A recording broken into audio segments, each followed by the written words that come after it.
Welcome to CHTA Live, the Resilience Series, bringing you practical content to support strategies and solutions to guide your recovery plans.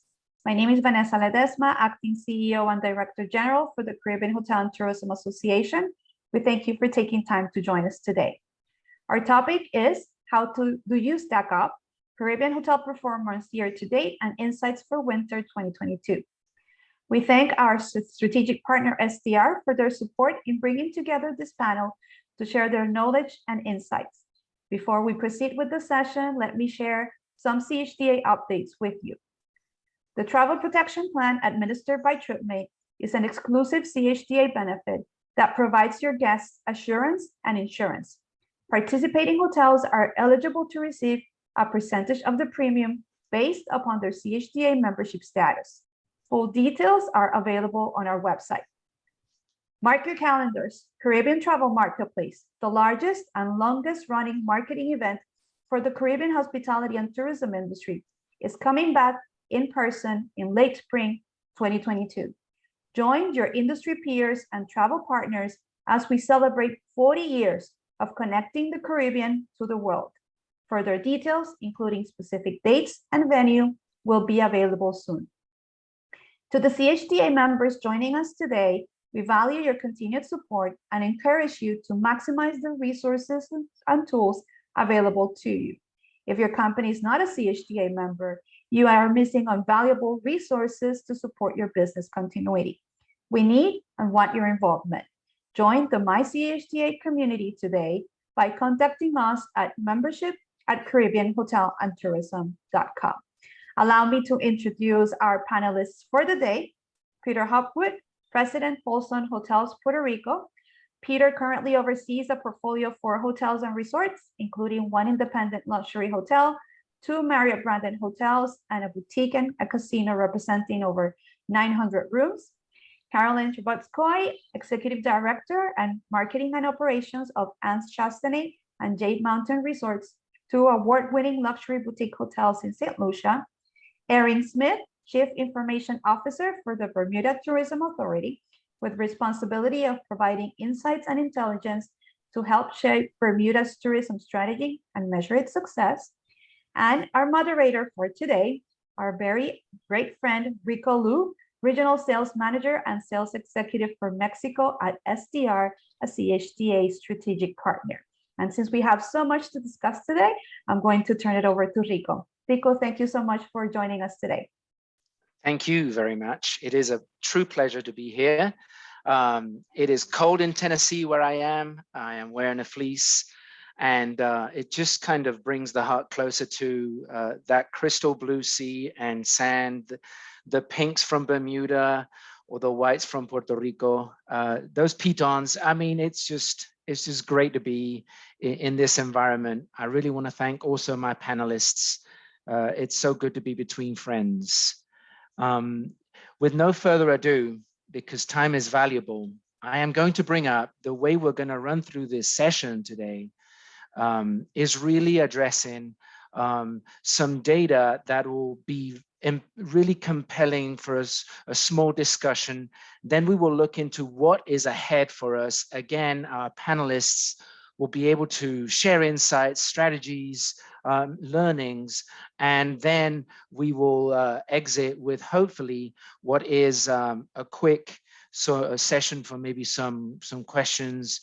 I know Vanessa that maybe CHTA has some of those prepared to really enrich in this session. So with no further ado, I have to reach out, and I'm going to address this with Carolyn first. It'll also help us to really put things into perspective. Carolyn, how are you? What's keeping you busy right now, please? Hi, Rico, and hi, everyone. Well, it's for us at Anse Chastanet and Jade Mountain, I would have to say the demand has been so strong that what's keeping me busy is to actually control the demand and not go overboard and get into a difficult situation. What's keeping me busy also is really trying to figure out what 2022 will hold for us as resorts, because right now it's it's almost like the demand is there without us having to do much to support it. But I believe that once more destinations open up in 2022, we can't sit on our laurels and expect that all to magically continue. So I think that what keeps me busy is really also the advanced planning and really strategically looking how to restructure my marketing activities for 2022.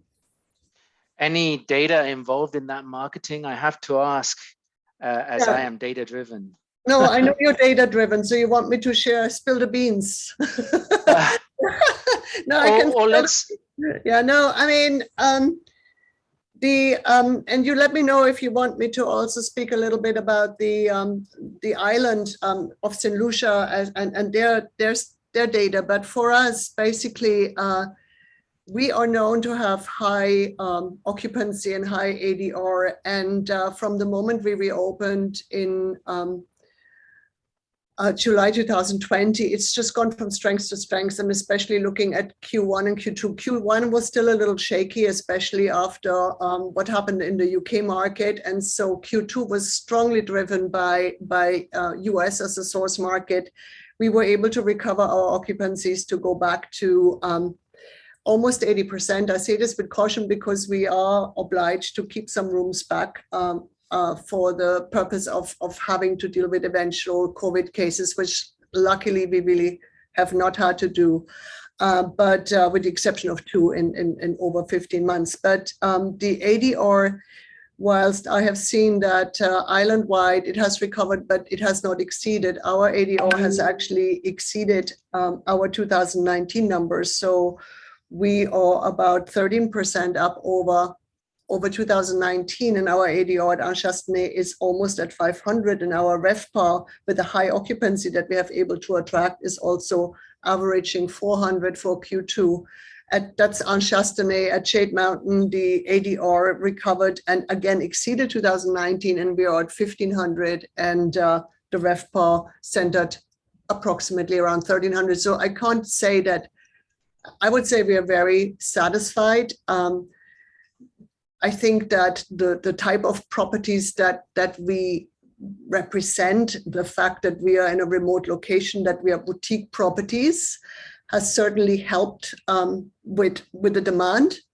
I noted also in our St. Lucia data that whilst normally all-inclusive resorts recover faster than most other sectors, for Q2, it seems that the luxury sector, which would be Shade Mountain, and the boutique sector, which would be Anne-Chastanet, recovered slightly more than the all-inclusive, who have also recovered, of course, but perhaps not to the extent that the luxury segment has, and also our boutique properties. I hope that's given you the beans that you wanted, Rico. Actually, it really has, because up next is Peter, who has a little bit of a different portfolio. Thank you so much for being so specific about yourself, because it is very helpful, especially in all that data that I'm going to present next. But Peter, same questions.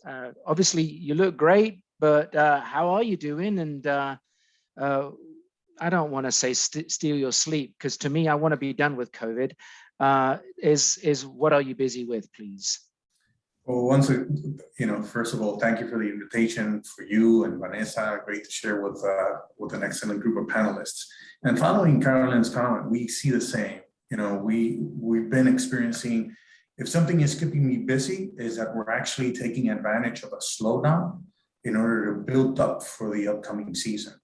We got a good taste on the summer, being a U.S. territory. A blessing sometimes, it could be, something that we can improve, but the fact that Puerto Rico has over 90% of the market is US was a blessing for us. So during the summer, we had huge demand. We actually had to manage the demand because we had short staff, shortness of labor. So we went from doing massive layoffs the previous year, then to having this huge spike, especially in the summer. So we had to manage the experience by limiting, to some extent, occupancy. Nevertheless, as Colleen experienced, we had huge increases on the ADR, which made the biggest contributions to the RevPAR growth. So for Puerto Rico, we've always been shy in terms of increasing rate, but I think we had a solid proof during the summer that we can continue to do that. So in terms of expectations moving forward, and even in September, where we had several scares, the US was impacted with hurricanes. And even in September, where our occupancy was a little bit short, we were able to increase the RevPAR by 40%, and it was due to increases in rates by close to 60%. So lesson learned is that we probably were selling too cheap before, and now we've learned that we can manage that. So into 2022, we're being more aggressive on the ADR, recognizing that the traveler wants to go out, hoping that they truly have up north a white Christmas, and they want to travel to the Caribbean, to warm destinations, so we can all benefit and take advantage of the demand that is expected. So far, the data proves that the demand is there. We saw it on utilizing the STR in terms of not only us, the performance in Puerto Rico and the other Caribbean islands. So expecting that same demand to move forward, and phones keep ringing, reservations keep booking. So we're very optimistic for 2022. Beautiful. Just making sure there's not a toolbar in the screen, is there? My Zoom toolbar is not obstructing the slide, right? No, it's not. No. Wonderful. Now I would love to turn it to Erin. And again, we have a beautiful mix of characters here. Erin, Chief Information Officer for the Bermuda Tourism Authority. We met, like I mentioned before we jumped on the call, in 2018. And Erin, you were one of the first folks that I came across when representing STR in the Caribbean region. And you were really dicing and splicing things. Tell us a little bit more about what you are busy currently with, and how your market is doing, how Bermuda's doing, and what they look at, how they stack. Thanks, Rico, for having me and your kind words. I think what's keeping me busy right now and my team is really just digging into all the data that we were able to collect over the summer, and Q1 and 2 as well, but Q3 is really our peak season in terms of visitor volume. So digging it through all that, analyzing all that data, and then planning for next year, because our seasonality is right now sort of coming to a close of the peak season and moving through the slower season. But similarly to some of the other folks on the call, most of our visitors come from the US. So the hotels in our market over the summer were able to capitalize on the demand. We've also had a shift in our hotel inventory in Bermuda. We have our largest hotel offline right now, closed for renovation. So it's given some of the other hotels a chance to take advantage. Our ADR as well was up quite significantly in Q3 over 2019, above $500 on average. So it's probably a new record for Bermuda. We had a new St. Regis open here in May, so just in time for the summer. And yeah, I mean, I think in terms of ADR, it's looking really good. It's just, we got to get that occupancy up now. Right. Thanks for your comment about supply, about those rooms being removed. And then, of course, that demand that the folks wanting to stay there, having to look elsewhere. It does bring up one of the big points that STR chases. And I'm going to actually move my slide and introduce what we do. My title says collecting data from 70,000 properties. That is globally. We are always trying to increase the sample that we have across each of the markets, but they're really split into these 5 buckets. What you have is you have performance reports, you have research, there's that supply report. That is what helps you understand absolutely how your market is breathing as far as rooms. But then we do analytics, and we also do forecast reports. I have some forecasting in the presentation today, but what is really important is our data is used across the board.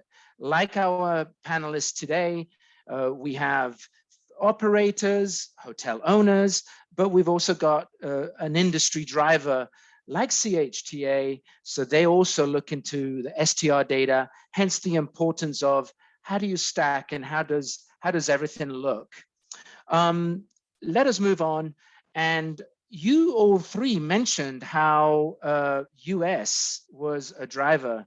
And really just speaking to the slide, US does actually have a 92% index, meaning we took the data from 2019 year end or year to date, and we did the same thing for the current period.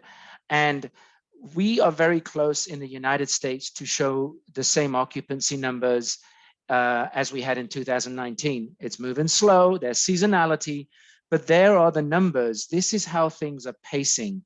US has activity, the Caribbean is owning that rate. Canada was limited, we know that, by government. That's one of those challenges that we know.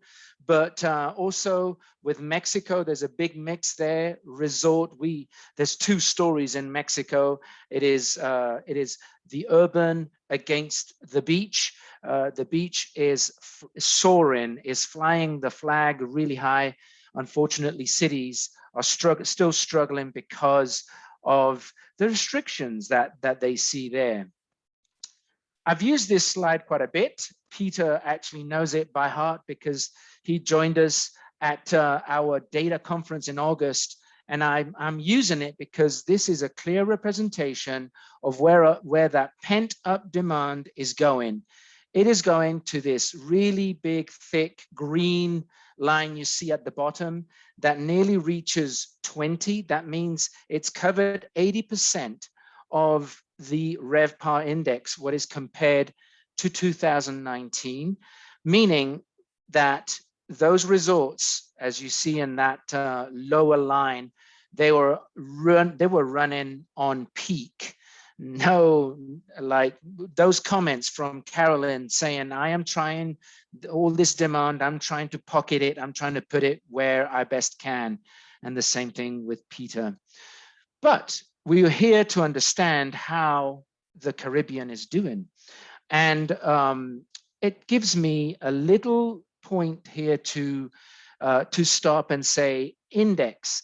We have index in the STAR report.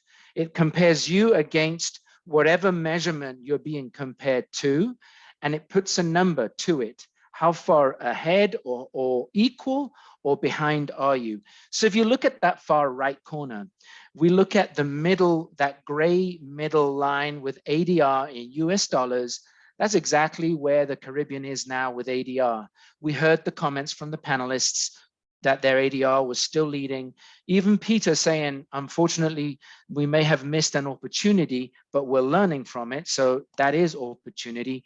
And as you can see, the index is above 100 because the rate exceeded what we had in 2019, portrayed there in the middle. As far as occupancy and my title, once occupancy starts to come in, and it has to do with the travelers understanding the freedom and how they can move around. I believe that restriction by governments and vaccine and maybe some requirements, that's what's kind of hindering that. When we see that occupancy and that index rise, that RevPAR will follow very closely. So we are looking at occupancy. Imagine this as a map. I took as far west as I could go with Hawaii, and then all the way over to Cancun and Tulum in that Mexican Caribbean.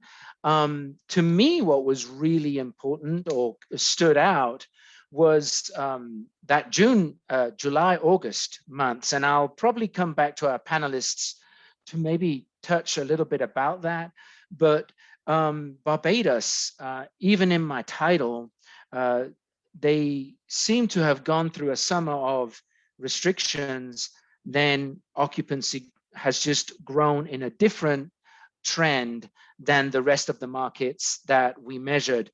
But interestingly enough, is those US territories, including Puerto Rico, Florida, and Hawaii, they pushed over 80% at peak in that summer. So pent-up demand, the American wants to travel. We heard from the panelists that the Americans are probably their #1 source as a feeder market. So good news for the Caribbean.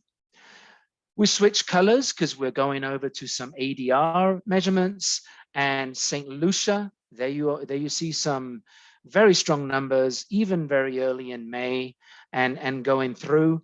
I want to caution that we are reporting on hotels that reported to us. So many hotels may have been closed in phases prior and up to September. So maybe that St. Lucia data stabilized through the summer, but yet they are in an upswing. They have actually gone above August, when normally Labor Day would be a slowdown, especially from an American market aspect. And the same with Tulum. Tulum, that little jewel down south on the Riviera Maya, but they've gone in a kind of descent with Labor Day, and now in August again have seen a little rise. I continue here in this slide with ADR, and I wanted to give a representation of how each of these markets, they compared to themselves to 2019. Now I am using the KPI, meaning key performance indicator of ADR. It's not indexed. So I just put the same period, 2019 and 2021, because 2020 was a horrible year. So we've kind of wanted to push that one away. Now, you can see how Turks and Caicos, yes, that is probably because luxury product there is the predominant hotel that is giving us data. We need maybe a better mix, a better sample there. I can only speak the same for other markets. US Virgin Islands is something that really comes to talk or to the conversation here.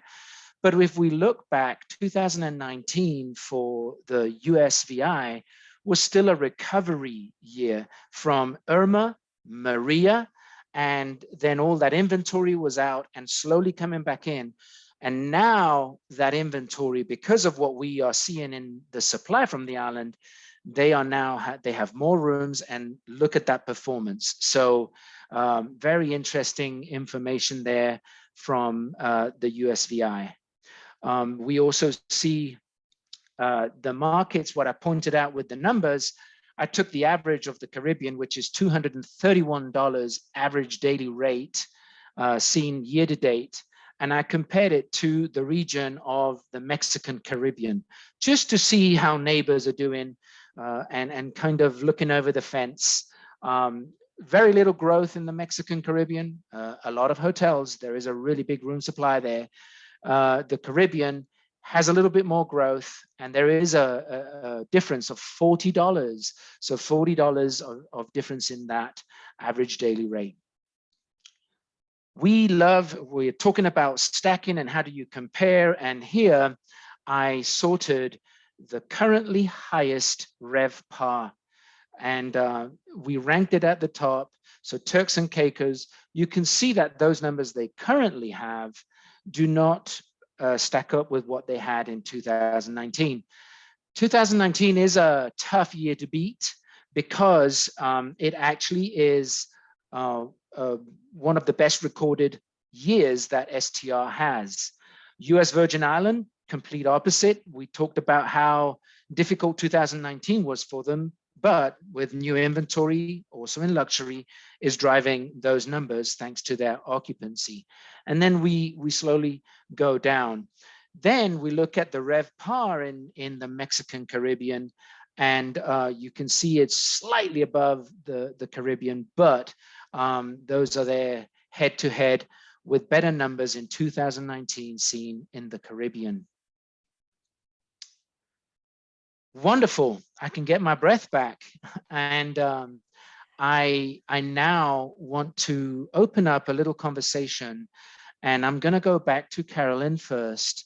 And Carolyn, you did share, you spilled the beans with us.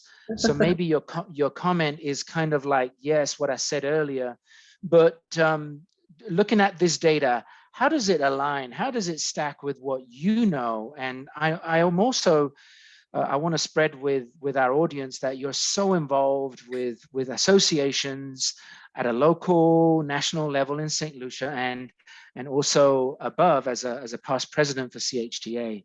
So please share with us, how did this align what I presented?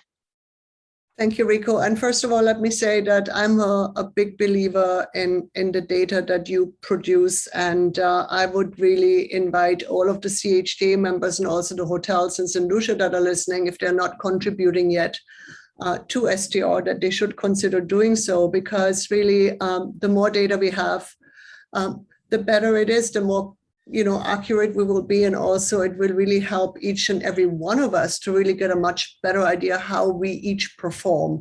My numbers may have been impressive, but if I have the right competitive set to compare against, even in St. Lucia, I may say, oh, the increases were different in another hotel. We should really see what they're doing that we're not doing, for example. I think that what you presented for St. Lucia was very much in line of what I've seen also.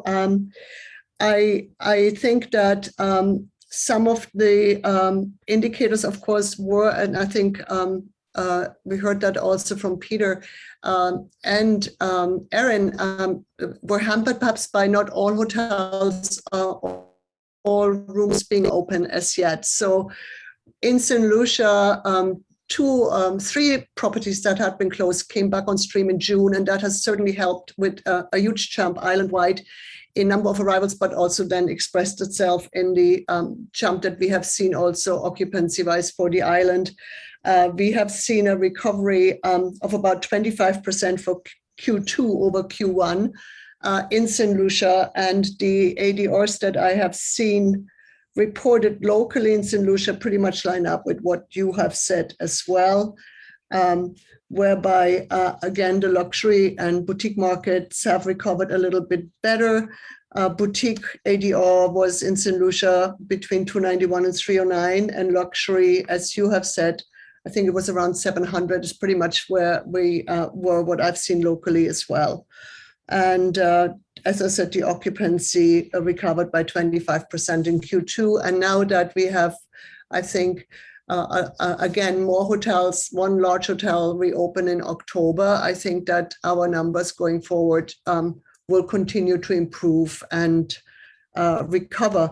I would like to mention that one of the interesting things for me this summer was that, how every little island struggles to get new routes opened with airlines, and normally it's really difficult, but because American Airlines had the equipment, apparently, we got a flight from Dallas, and that was extremely successful. And it has shown me again that I think the demand from the United States, we're really scratching the surface, and that, these direct flights from areas that we haven't been able to serve previously really have left their mark. And I mean, I hope that we're continuing to get some of these direct flights back for next year.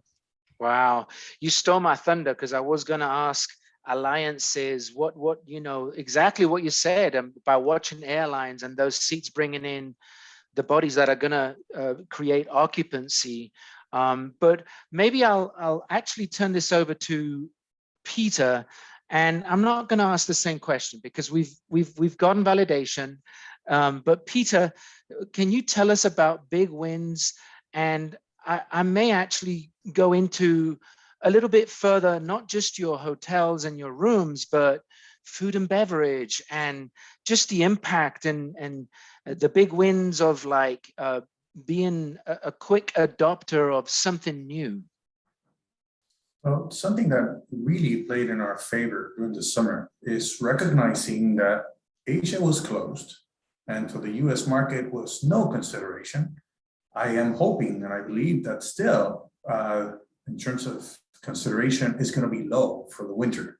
And the same for Europe. We took advantage that the Caribbean was open, Puerto Rico was open. So people that would have considered Europe were either conservative in going or routes were closed. So we took advantage of that. And we're looking at how the US is opening up. Borders are opening up very soon.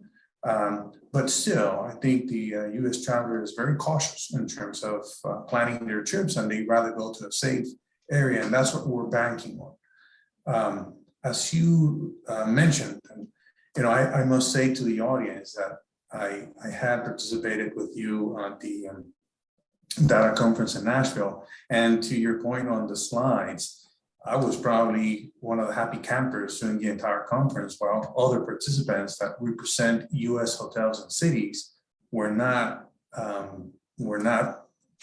happy as I was. So I guess that everybody in the Caribbean and CHTA is probably happier than many of the mainland hotels or hoteliers that are already there. But taking that in consideration, we'll probably take advantage into the future. Knowing that we have the demand, we also took advantage on the food and beverage experience. Recognizing that we're in COVID times, we increased our protocols, provided some safety guidelines, and that allowed us not only to make up on the room side, but also make up on the food and beverage. People had been staying at home for a year.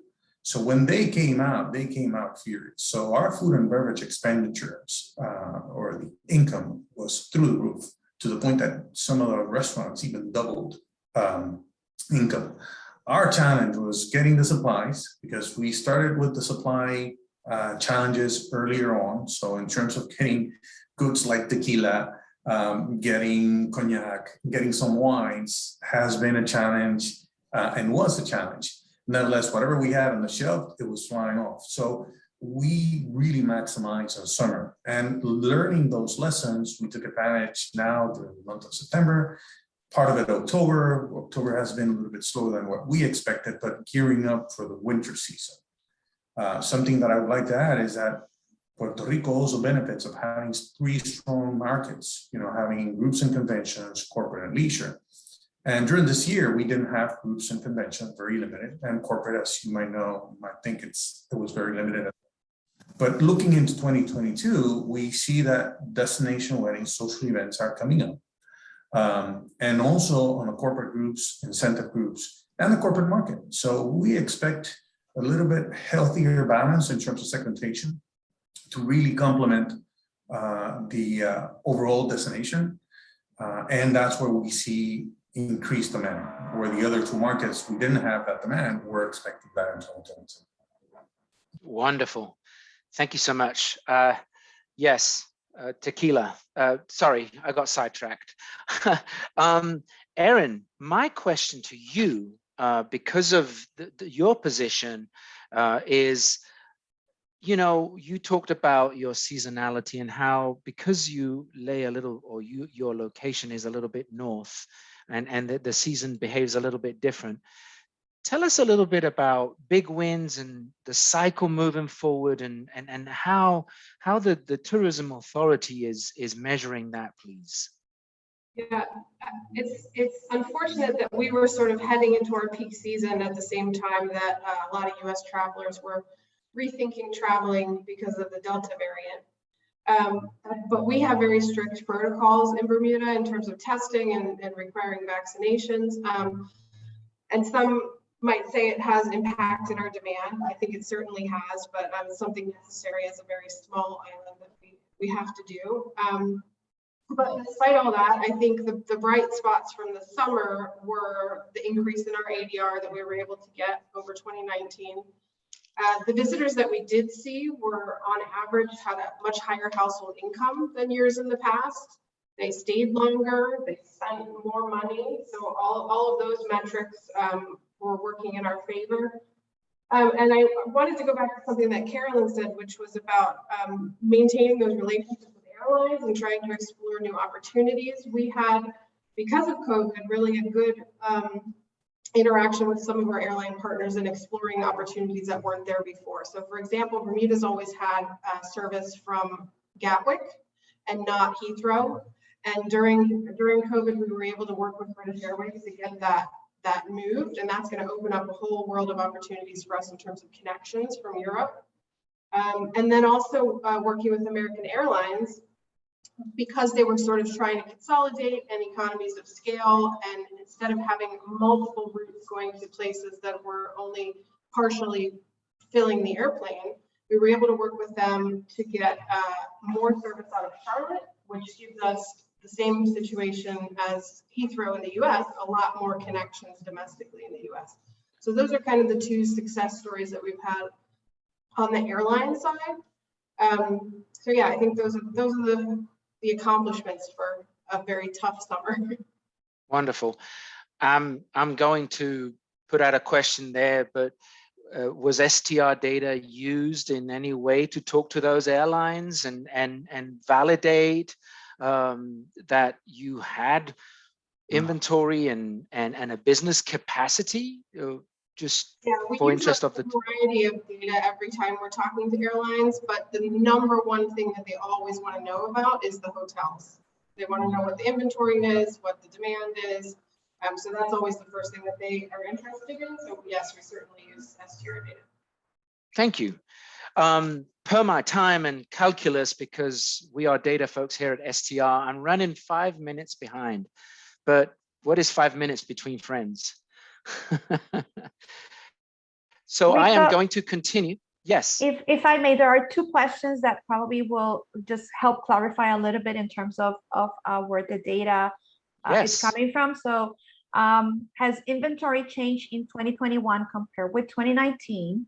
Like Caroline said, some hotels have had to hold back rooms compared to 2019. And just, tying in, do you know offhand what census sample are these overall data based on, and what percentage does that present of the usual participation? Great questions. I don't have the numbers. I would love to follow up. I can run a quick report and then do a pivot table and give all and the percent changes. It's a great question. One thing that we are seeing is, yes, there are hotels that have permanently closed or are still closed. But then on the other side, there's all these new hotels that have been in the pipeline that are opening up. And those are also contributing to the inventory. So all the numbers I'm giving you are absolutely what was opened in 2019 and what we have open currently. So I can share that with you, Vanessa. I think it's a great follow-up to kind of to really deliver a true picture to this. A lot of times here at STR, the best thing to do is to run a trend, and then you see how it grows by month, and you can really understand. We are always willing to share a participation list. Say you are from Puerto Rico, you can reach out to our support team. They will give you a list of hotels that are submitting data to STR. And that helps you understand, wow, if all these are doing it, I kind of have a true competitive outlook or reference to how I stack. And we can help you with any questions. I actually, in my next section, we have an email address. It's info@str.com. Questions, if you want to learn about enrolling, if you don't have budget, but you would like to enroll because you need a reference, we have a solution for you too. Solutions for every single budget. And again, we work with CHTA, so we can absolutely make sure that membership also incorporates some better pricing with STR, because we are partners, we're strategic partners. Does that sound good, Vanessa? Yes, it does. Thank you so much. Thank you. Thank you. I think it was a great pause there. So if I can get my presentation to keep moving, here we are. Ladies and gentlemen, this is actually forecasting for the US, for the United States. Now, there is in brackets in my title, the forecast says TRI, and that there is a total room index. We do this for banks and entities, finance. What we're doing is we are taking everything that we had in 2019 plus what has been opened, so we can give a true, clear picture of what is going on. So it sort of speaks a little different, but it is accurate to how the years trend. Again, this is indexed. So as you can see, 2019 is always at a number 100. That is where we left it at. So we are looking at 3 KPIs, the demand, which translates into occupancy. And really what stood out to me was ADR is slowing down. If you look at 2021, 22, and followed by 23, those blue steps are smaller. Yet on the demand, which we talked about how occupancy was going to impact RevPAR, they match RevPAR, and that is growing by a larger step as we go through time. So again, with all the region of the Caribbean dependent in a way of how things are going in the United States, we have some good news, which is by 2023, we forecast here at STR that demand will be above 2019 numbers. So another thing that we have done is we have seen that our projections are at times slightly conservative. So again, like the Caribbean, a little salt and a little rhythm.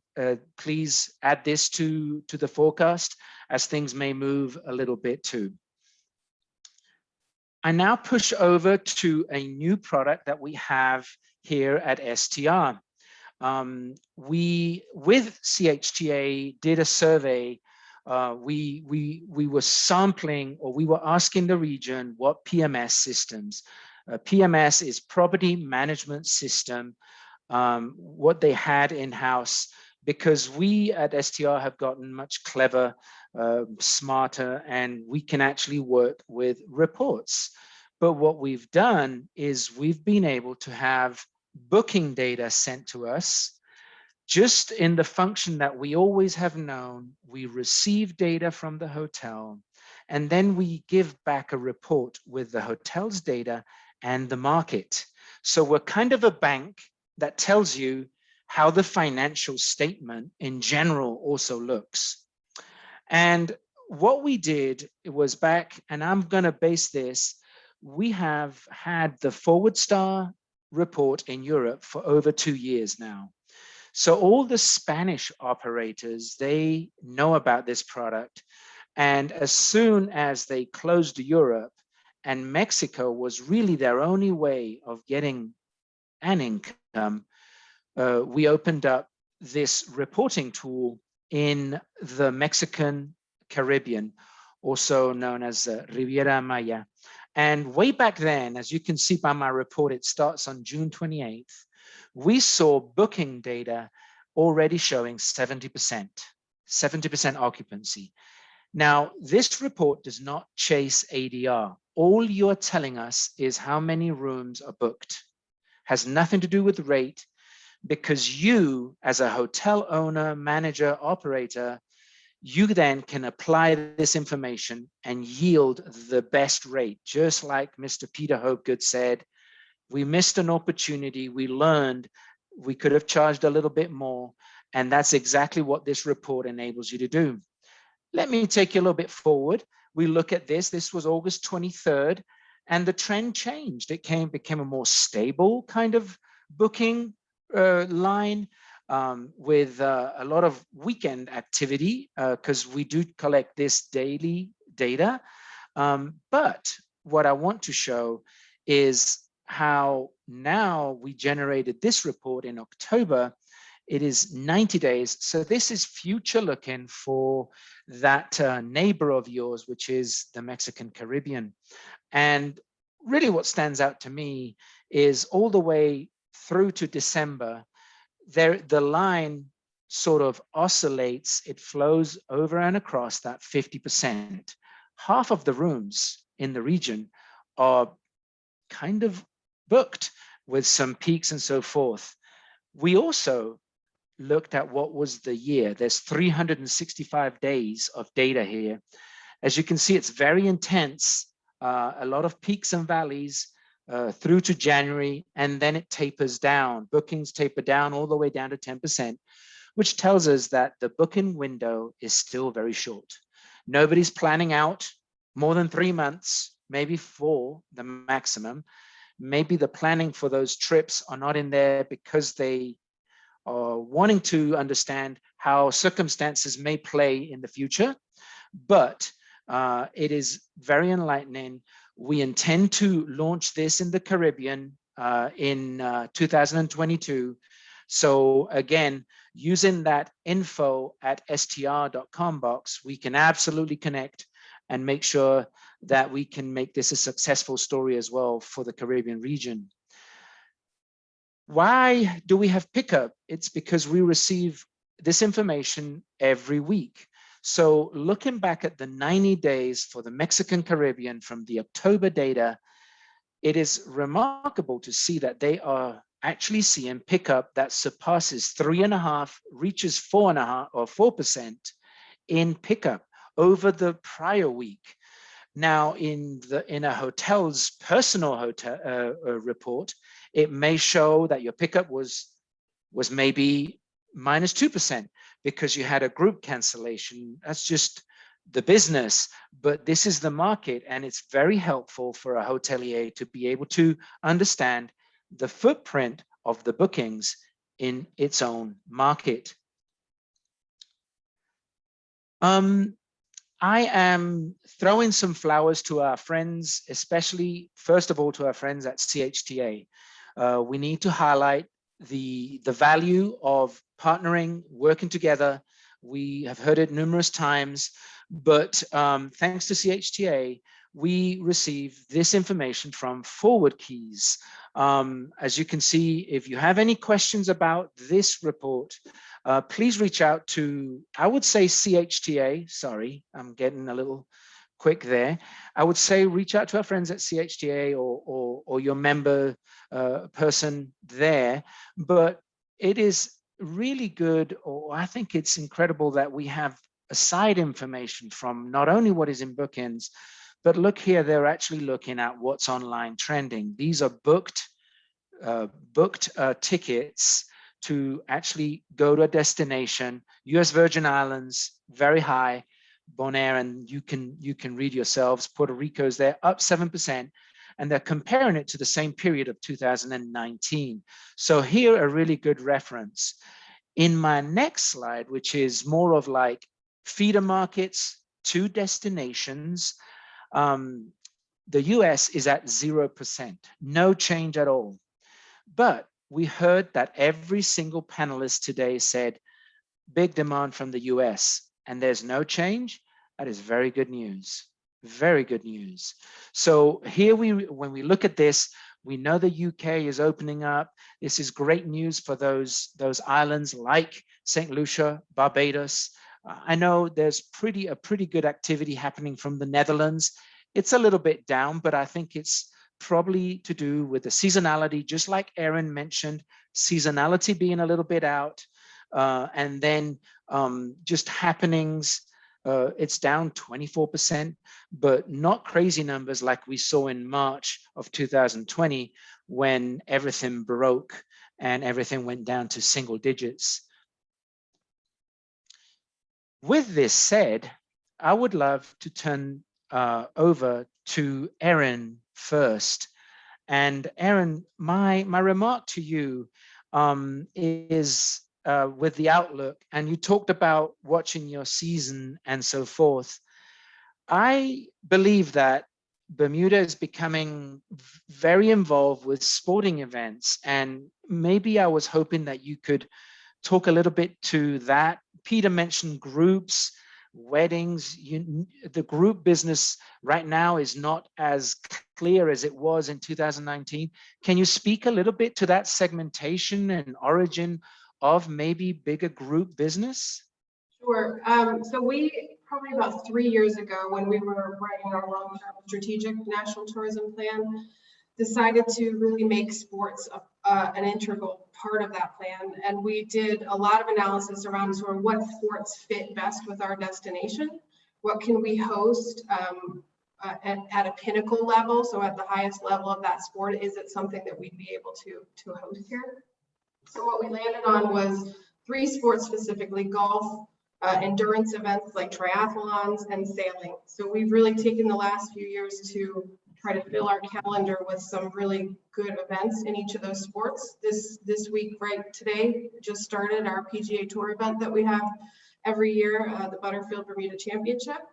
And we have, we hosted America's Cup, which is a sailing event in 2017. And then now we'll be hosting the Sail GP sailing event annually. And we've also had a series of world triathlons in Bermuda over the last few years. Unfortunately, the grand final that was supposed to be held here a couple of weeks ago, the organizers did cancel it due to an unfortunate outbreak that we had here just at that exact time.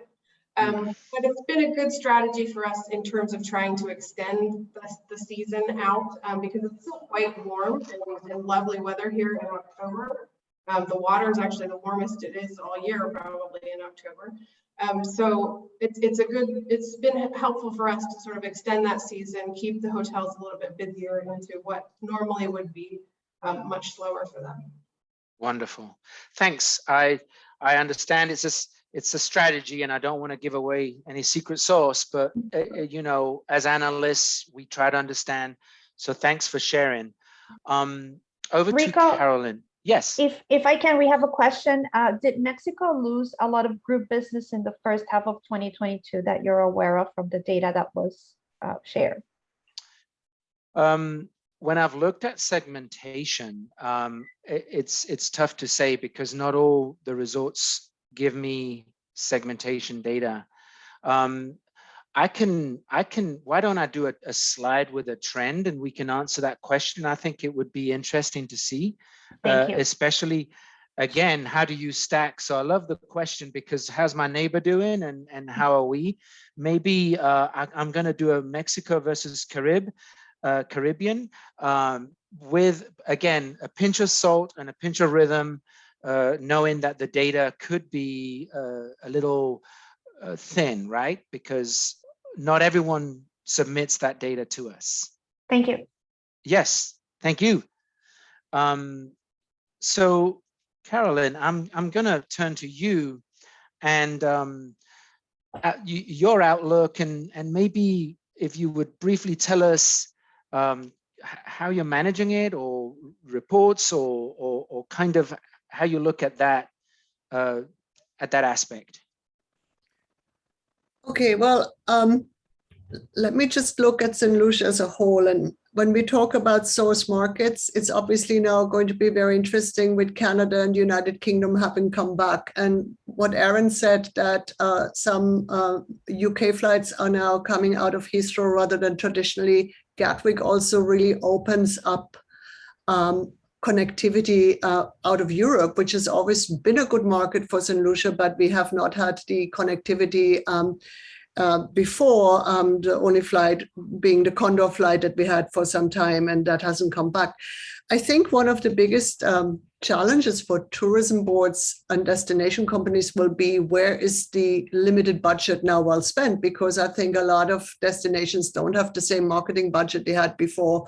So where is the money well spent? It might very well be that you have better connectivity out of Europe, but if the US continues to be strong, is this where you spend your marketing bucks going forward? The island has had traditionally a very, very strong couples and family segment. Remember, we have 3 Sandals properties on island, but I think we also recognize that meetings and incentives will come back, that this is an interesting market, not just for big properties, but also boutique properties for resort buyouts. But we also realize that cruise may bring incentives for the day, and that this therefore will also become a very lucrative opportunity for our non-accommodation partners, whether it's activities or restaurants. So we're looking at that very closely. For our own resorts, again, I mean, I'm obviously looking carefully at our forward figures and really, I have never really spent, well, we mostly were focused on ADR and RevPAR, but I'm also now looking at RevPAC and really see how I can optimize the rates I'm getting and how I can upsell and how we can really, I would say, fine tune the revenue coming out from each reservation. So that's really, I think, where my attention is. I hope I've given you what you want. No, definitely. Yeah. And maybe I think, Peter, if you would expand a little bit on the same. Puerto Rico, you said it, group driven. I guess watch your calendar and talk to your DMO. And is that a strategy? And again, using the information out there, right? Absolutely. And I think that we're blessed. Once again, Puerto Rico not only has traditionally depended more on the US market, so which sometimes could be the opposite, but I think it was Puerto Rico's turn because we had, we go back 4 years, we had SICA, and being a US territory, we had the CDC here reporting every single detail of something that we knew it was blown out of proportion. So we had SICA, then we had Hurricane Maria, then we had earthquakes, and we even ousted our governor. So, and then we had COVID. So after all that, we saw recovery in the summer. We finally have a DMO organization, Discover Puerto Rico, led by Brad team, and a phenomenal executive team that has put forward the destination. And the government of Puerto Rico is supporting it. All parties are supporting the Discover Puerto Rico, and we're actually, getting additional funding for marketing moving forward. Because it was not only due to COVID, we have been suffering for the past 3 years. So finally, we see a clear path in terms of diversifying the markets. And as you pointed out, increasing the group participation, maximizing the leisure that we have, and maximizing the corporate demand that we continue to have as a big pharmaceutical manufacturer. So putting all those in balance, using the data that you provided, and I can't wait to have forward data from your reports, but looking at those elements, we feel that we're going to be doing extremely well. So in terms of planning into the future, knowing that those 3 markets kind of bounce back, and just having a taste of what we saw from the leisure market, we're once again very optimistic. Having the backup of the government of Puerto Rico, having the backup of a non-for-profit organization at Discover Puerto Rico will make a huge difference. So we're truly looking at a healthy 2022 and into 2023 with a strong convention center, a revitalized district into the convention center with more entertainment options. We feel very confident that 2022 is going to be good, but honestly, we're already looking at 2023 probably peaking in terms of performance. You showed some growth in terms of the expectations that STR has for the US market. I truly feel that the Caribbean is way ahead of that. So in terms of speeding up and recovering, I think that we're farther ahead in terms of that recovery than the US market is, because they're taking into consideration the cities where they haven't had any growth. But if you probably subtract the resort area versus the entire US, they'll share the same growth that we're having. So in terms of expectations, very optimistic on 2022 and beyond. Wonderful. I need to wrap it up in pure respect to time and everyone on this call. I'm going to do it by just a few quotes that I heard that I believe really need highlighting. I love to hear that you all are seeing the same behavior from the US, but not only that, but internationally, other markets are opening up. So that also brings a new light to the lodging industry with those European and Canada destinations opening up, even airports and routes. I grew up on the Canary Islands, and there is now going to be a flight from JFK to the island where I grew up. Same circumstance. They have these planes and they're applying it. Sorry for sharing a competition going over the Atlantic, but ultimately that is how we're seeing it. I did find it interesting that length of stay has also changed. That's something that we know, that families, that folks can work remote. That was a really interesting point. And I also want to leave it with a quote we've used before, which is, when the storms hit and the fishermen cannot go out to sea to fish, they are on port repairing their nets. And I think that is really sick. That is what you said, Peter, like we're taking this downtime, and folks, get ready, study your reports, look deep into it, be ambitious. 2023 is going to come, be prepared. And I will hand it over to Vanessa.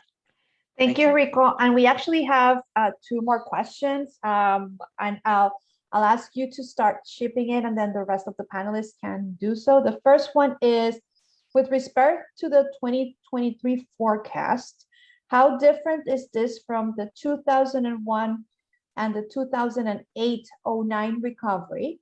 I think 2001 took about 4 years to recover, while 2008-09 took closer to 6 or 7 years. Well, I have encountered this question before. 9/11 was about safety, and it was about how folks, they felt they could move around, and it sort of bounced back quicker because of that sentiment. In the economic recession, when we had the mortgage debacle, that was a financial, and that was meaning that it hurt the pocket of the folks, and that therefore took longer. The industry had to adjust much more. Look at our ADR currently. Folks are willing to pay. So it's a very, very different one. COVID came, and it was a bartender special. It was a cocktail loaded with every single issue. It was, you were limited, you couldn't fly there, you couldn't do this, you can't move, you have to mask, you aren't vaccinated. It was a limited thing. It was also, the economy was like, well, the prices are maybe too expensive, or I don't know what's happening to me, or maybe I don't have a job. And so it's kind of a mix. When we did the forecast, we do see our bounce back. It's been 18 months. 18 months and ADR is already exceeding. It's a different pulse. I think forecasts are good. They're good to give us an idea. It's a map, but go outside and check out the temperature. You need to do that. You need to, like, okay, it's a little fresco here today. So, instead of looking at your app and your Apple or your phone says it's 73. I think that's what we have to do in this recovery. Yeah. And I mean, we've been seeing that ADR has been healthy. There's been reference about, once more destinations open up. So for the entire group, do you think the ADR will continue to hold up as other destinations come up? I think the ADR is a reference. I do. I really do. Like Peter mentioned, lost opportunity. That's a way to look at a STAR report, is you're looking at what your ADR is, and you may have the market, or you may have a competitive set, and it's a reference. We're afraid, one thing we're very afraid of here at STR is that when everyone opens up and says, hey, I'm open for business, that because they're not getting business, they drop price. Then it becomes a race to the bottom. So if folks are taking a reference and they're applying that to their business strategy, less gut, more knowledge. And that's different. That's what the Forward Star is doing for folks, is they are like, I can see all this booking. I don't need to put a sense of urgency and sell cheap or drop my rates. Because once you drop, that is a very slow recovery. Yeah. So, and of course, STR is a provider of that knowledge, with some of the reports available for free. So as Caroline mentioned at the beginning, we really want to encourage all of the hoteliers that are joining us today to join STR. All of the data is confidential, so definitely that's very important. One last question for the entire group of panelists. What is the outlook for business travel to the Caribbean in 2022? Whomever wants to take it first. Well, I can say, Puerto Rico does a fair share of business travel because of the pharmaceutical industry. And, pharmaceutical, or at least the business travel, were very sensitive. Consider yourself, if you're the CEO or you're the president of a company, you don't want to take the risk of sending an employee and getting them, sick. So, and then getting a lawsuit or getting somebody that is going to leave.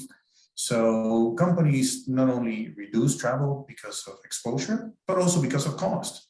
And while I'm going to send you out on business travel, when you're going to not going to be able to be productive, you can be productive out of home. Nevertheless, as business have opened up again, we've seen an increase of business travel, not to the same levels of 2019. And honestly, and GBTA will tell you, I don't know if that's coming back ever in terms of levels up to 2019. But nevertheless, we see signs of improvement in terms of growth more aggressively now. You know, I think that after the Delta variant, a lot of people held off. We saw groups, we saw business travel that had intention of traveling, but because of the Delta variant in this quarter, they held off. Now that it's a little bit more controlled, different destinations have prepared better. It's, you know, more people are getting vaccinated and it's a little bit under control. We see the intent of business, not only individual, but also on the group side, increasing. So very optimistic 2022 and beyond. Any other comments from any other panelists? Yeah, I'll just quickly add that Bermuda has a lot of business travel. Our #1 industry is actually international business and not tourism. So we get a lot of business travelers pre-COVID. Right now, we're only, I think, less than 20% of what we would have been before. But I think what's going to bring them back is making the destination safe, but also making it easy for them to travel. So in terms of protocols, restrictions, travel forms, all of that stuff, it just has to be convenient for a business traveler who's only coming 1 or 2 days. And that would be a hindrance to them otherwise. Okay, great. Carolyn? I can't really offer more than what was already said on the topic of business travel, but I want to go back to Jim Heppel's question about recovery by 2023. You know, when the pandemic started, we said the recovery would be a Nike shape, and that in some instances now, it was suggested recovery would not happen till 2024. I think that what we've seen this year, I do think that recovery will take till 2023, but that it also will force the Caribbean to finally really address a regional marketing strategy, because there will be a lot of destinations. There will be exciting new room product. I mean, some of the hotels I've seen open all over the world, I mean, they are stunning. So I think that we really need to get our act together as a region. I know we tend in crisis, everybody fights on their own, you know, but I think the time has come again to say we need to come together and really look at the Caribbean regionally and do what it takes to make and to ensure that we continue to be one of the most desirable, you know, regions in the world for travel. That would be my final notes. Thank you. Definitely. Rico, yes. I'd like to add, wearing STR on the chest, big corporation, we are asked to go out, travel, do it safe. And I say this because companies understand that face-to-face is needed. Yes, Zoom was good, and we got a lot of things done because it needed to, but conferences are happening. Please look at your calendars. Concerts are happening, and even companies like CoStar, because we are owned by CoStar, you know, they are really saying, hey, if there's a request and there is a return of investment, do it. So it is happening. Yeah, we have a question, Rico. Do you see a significant difference in recovery for family resorts versus adults only? Wow, that is, I would struggle to answer that. We would have to take a select group of hotels and do a study. I think pent up demand is there, right? We were all cooped in at home, and now we were like, okay, now we can travel. I think families and adults alike did it, and they chose to do it. I think in the US was highly benefited by families when they would drive to destinations, because you didn't have to put your whole family on a plane. So it's a little bit of a different circumstance. So yeah, I like the question, but I struggle to answer it.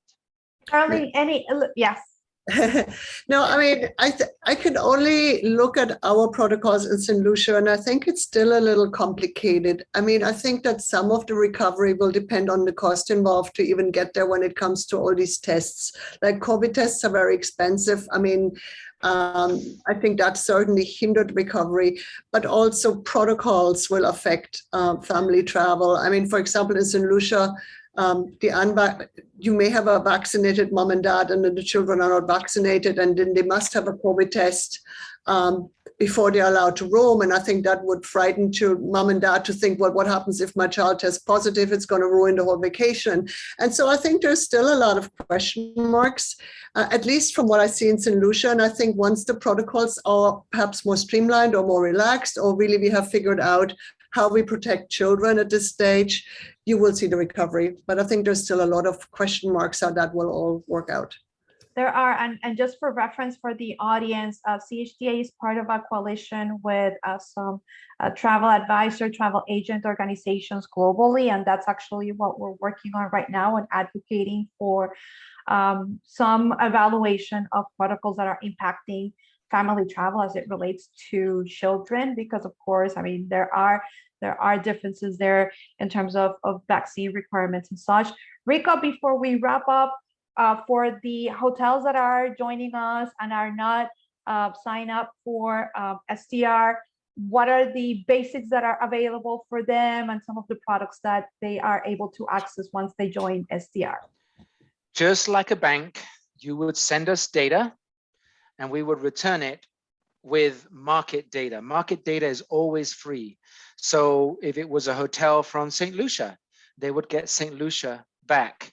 If our sample is rich enough, then they would get back St. Lucia, and in their class, we would let them see closer how they compare. That is called a STAR report, and the free version is a hotel survey.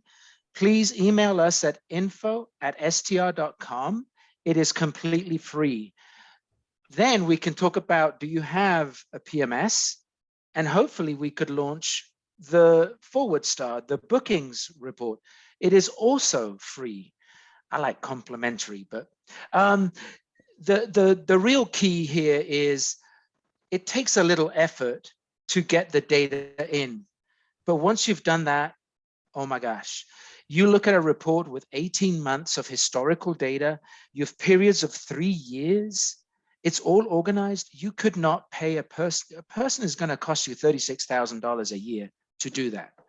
And here you are, it's absolutely free. There's an entire team, support, education, how to read it.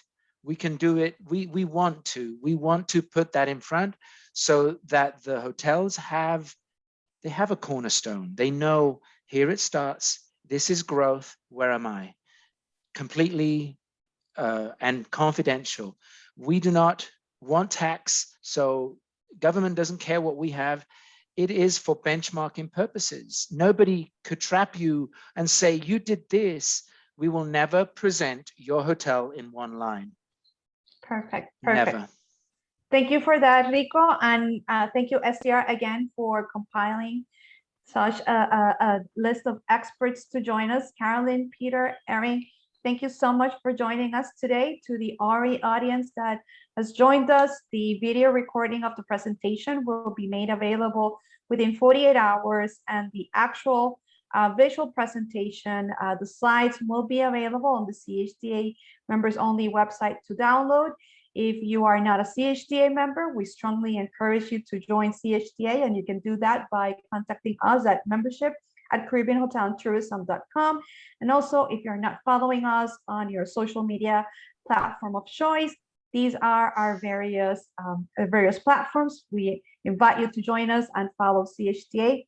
Again, thank you so much for joining us, and we wish you a great rest of the day and end of the week coming up. Thank you so much. Thank you. Thank you, friends. Bye. Thank you. Bye-bye.